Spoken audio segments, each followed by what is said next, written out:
Sahih Muslim Hadith 328, narrated by Abu Hurairah. The Messenger of Allah said, I found myself in Hijr, and the Quraysh were asking me about my night journey. I was asked about things pertaining to Bayt al-Maqdis, which I could not preserve in my mind, meaning Muhammad had forgotten them. I was very much vexed, so vexed as I had never been before. Then Allah raised it, Bayt al-Maqdis, before my eyes. I looked towards it, and I gave them the information about whatever they questioned me. Ladies and gentlemen, please be aware that the alleged greatest and most all-knowing prophet ever actually forgot what he had seen only a few hours earlier.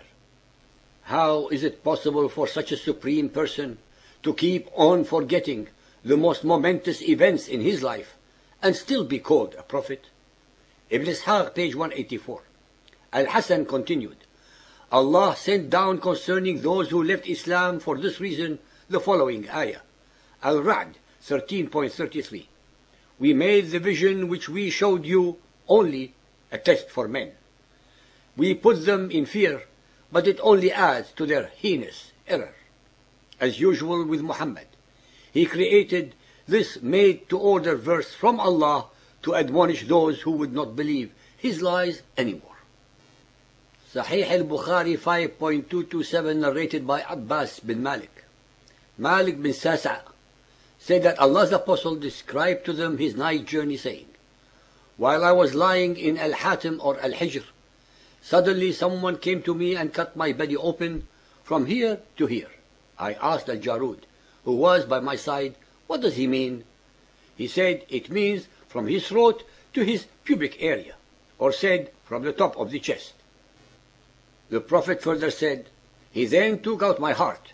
Then a gold tray of belief was brought to me, and my heart was washed and was filled with belief, and then returned to its original place. Then a white animal, which was smaller than a mule and bigger than a donkey, was brought to me. On this Al-Jarud asked, was it the Buraq, O Abu Hamza?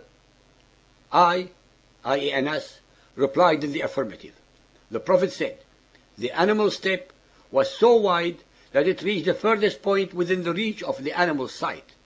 I was carried on it, and Gabriel set out with me till we reached the nearest heaven.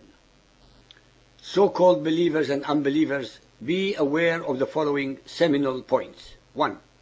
Muhammad required a second operation to remove a satanic clot from his heart and fill it once more with belief.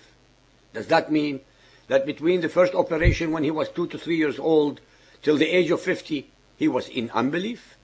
2. In this altered version of the night journey, Muhammad used Buraq to go to the first heaven and not to Jerusalem. 3.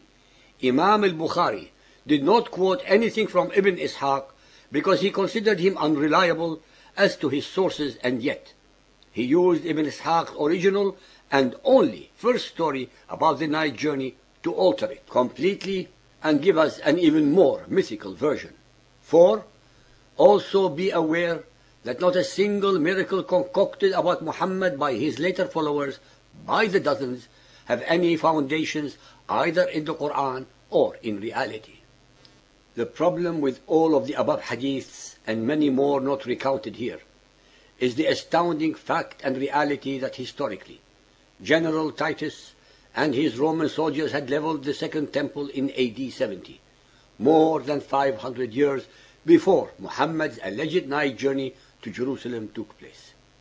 What is just as relevant here is the recorded fact that Abu Bakr became Muhammad's accomplice in lying to and deceiving the Muslims when he corroborated Muhammad's descriptions of items that could not possibly be real regarding the non-existent Temple of Solomon. For his blatant collusion in the deception, Muhammad added insult to injury by honoring him with the title of Siddiq, the Truthful. So much for the alleged truthfulness of the Prophet of Muhammadan Islam. In fact, the temple that eventually became Al-Masjid Al-Aqsa did not come into existence until AD 691, when Abdul Malik built it.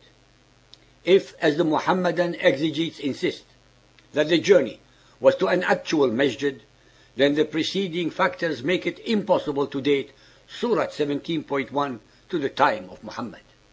This verse could have only been written sometime after the erection of Al-Masjid al-Aqsa. This is further substantiated by the fact that Masjid al-Aqsa contains no early references to the mythical night journey in over 760 feet of Quranic verses. This is a bizarre omission, since Muhammadans claim that the Masjid al-Aqsa was erected specifically in commemoration of this alleged event. The inscriptions that do mention the night journey are later additions made by Abdul Hamid II in 1876, nearly 11 centuries later. In the light of all this, it is legitimate to ask the following questions. Since the Temple of Solomon did not exist at the time of Muhammad, then what temple did Muhammad visit, enter and pray at before ascending to heaven? Seeing that the Muhammadan Muslims assert that the Quran mentions a journey to a mosque that did not exist during the lifetime of Muhammad, how can one accept the veracity of the Quran? As it is a recorded fact that the hadiths contain this blatant historical error, how can one trust either source to provide one with the reliable information on the life of Muhammad and the first Muslims? Does not the fact that if the Quran mentions a mosque which was only erected in AD 691 prove that there were Muslims who unashamedly and deceitfully added stories to the Quranic text and passed them off as revelations from Allah? If one cannot find an answer to these and the numerous other questions, historical problems within the Quran and Hadith, why would one still remain a Muhammadan Muslim? From all the above, it is crystal clear that Muhammad was definitely being mendacious when he described a structure that did not exist, and so was his sidekick Abu Bakr. So much for the truthful leaders of Muhammadan Islam. Ladies and gentlemen, we shall receive the usual denials from the followers of Muhammad regarding the veracity and or reliability of Ibn Ishaq. Hence, we would like to point out to all of our listeners the following. Ibn Ishaq is considered unreliable only because he was the first to mention the satanic verses controversy. If he was wrong on that one, then we must assume that he is wrong about the night journey also. If this be the case, then all claims by the Arabs and the Muhammadan Muslims to their right to the Temple Mount in Jerusalem and to Jerusalem become instantly null and void.